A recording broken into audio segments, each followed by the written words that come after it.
Asalaamu calaykum. Haddii aad tahay dadka wax akhriya weliba gaar ahaan dadka mobilka ama computerka wax ka akhriya inta badan faylasha ama buugaagta PDF-ka akhrista haddii aad ka mid tahay application-kani waa ku anfacaya. Application-kan waxaa la yidhaahdaa Adobe Acrobat Reader baa la yidhaahdaa. Waa application shirkadda Adobe CC ayaa iska leh.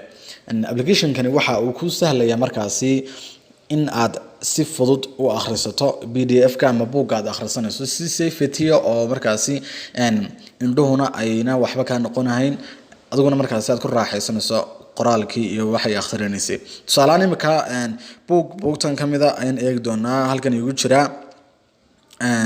Tusaale ahaan haddii aan eegaba midkan haddaan akhrisanayay buuggan waxaa la yidhaahdaa 10 days change your habits change your life. 30 cisho maxaan ku radaa dhaqamadaada iyo noloshaada ku bedel. Ninka Mark Reclay la yiraahdo ayaa qoray. Hadda waad aragtaa qaab qoraal aad u yar ayuu runtii aad ku akhrisan karaysaa marka aad ku furto mobilkaaga. Haddaba Adobe Acrobat waxa uu ku sahlayaa hadda markaan saa ugu dhufto buugga halka qaybta yar sare markaasi dhibicda biyaha aad moodaa ku sawiran tahay baan taabanayaa.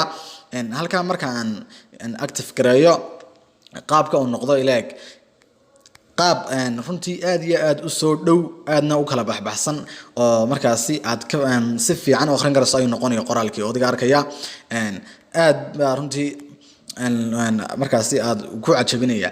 awal waxa markaasi ay kugu qasbisay in aad zoom soo dhahdo marna inaad resume sii dhahdo oo kolba meesha aad akhrinayso soo dhaweysay. Laakiin tani waxa ku salay inay soo dhawaato si markaasi basically aad akhrisan karto wixiiba ay markaasi si kooban ay ku noqonayaan.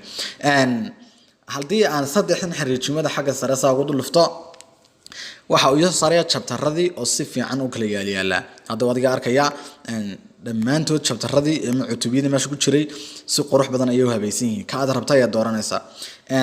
Tusaale haddii aan mar labaad ka noqdo qaybtan oo markaasi aan ku laabto qaybtan akhriska contentiska ama qaybtan cutubiyada halkan kaga muuqda falaadha haddii aad taabto si automatically ay iska laabmayaan xagga sare markaasi ayay u noqonayaan oo buuggaaga ama buuggaada akhrinaysa ayaad si directly u akhrisanaysaa. Hadda falaadha baan ku dhufanayaa waa ina laabmaan waa kuwa table of contentiski waa iska laabmeen kolba page-ka aad rabtay in aad akhrisato ayaad soo furan karaysaa. Hadda introduction-kana waxaan rabaa in iska laabo isagana saasoo kale chapter 1 waa kan marka kolba chapter-kii aad dhamayso ayar bad iska laabaysaa dhag chapter-kii kale kugu soo xigaya isagoon markaasi meel fog ka jirahayn.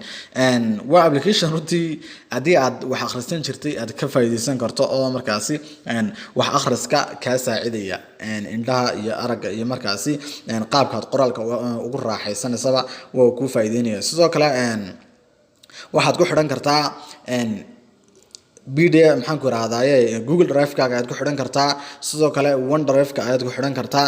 Hadba cloud-ka aad isticmaashaad ku xidhan kartaa si markaasi automatically ay halkan kugu imanayaan buugaagta iyo waxyaabaha kugu kaydsan halkaasi. Sidoo kale buugga waad edit gareyn kartaa.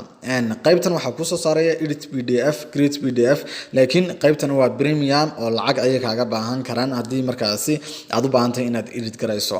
Saas darteed kuwan free-ga waxaad u isticmaali kartaa inaad ku akhrisato si qurux badan markaasi aad uga faa'iideysato buugga aad akhrisanayso adigoon ka caajisayn indhuhu kugu daalayn waxyaabaha isku dhexdaadsanaana oo markaasi si qurux badan kugu habaynayo content fiican oo ku siinayo. Waa application aad u boogi karto. Qaybtan waxa kugu xidhay faylasha cloud-ka aad ku xidhato imika Google Drive OneDrive Dropbox inta bay ku xidhan yihiin device-kaaga xataa haddii kugu jiraan qaybtan ayay ku soo galeen oo ka raadsan kartaa. Imika haddii aan Google Drive-ka san ugu dhufto waxa la waxa halkan igu jiro oo dhan ayaa igu soo xidhmaya faylasha halkan igu jiro oo dhan ayaa bartan imanaya. Haddii aad OneDrive ku xidhatana sidaas oo kale ayaa qaybtan u imanayaan. Dropbox haddii aad ku account baad samayn doontaa kadibna waxa ku soo baxaya account-kaaga wixii kugu jiray cloud-ka markaasi ku yaalay. Waa application aad ka faa'iideysan karto qaybta akhriska iyo markaasi PDF writing-ka editor-ka intaba aad uga faa'iideysan karto. Qaybta premium-ka xataa haddii aad lacag bixiso runtii waa aad markaasi u ku cajab gelin doona lacag saasi badanna ma aha oo waxa uu kugu xirayaa oo kaliya in aad markaasi aad xogaa yar lacag aad dhiibto bishii. Haddii aan try now iraahdo qaybtan waa ka monthly waa $4 bishii weeyaan sanadlaha hadii aad goosanaysana waxa weeyaan gebigiisuba $30 kaliya marka qaabkaas ayaad uga faa'iideysan kartaa waxaan rajeynayaa inaad ka faa'iideysan doonto muuqaalkana markaasi muuqaalo kale oo xiisayntan ku soo xigsiin doona ama soo gelin doona waxaan kaaga tagayaa salaamu alaykum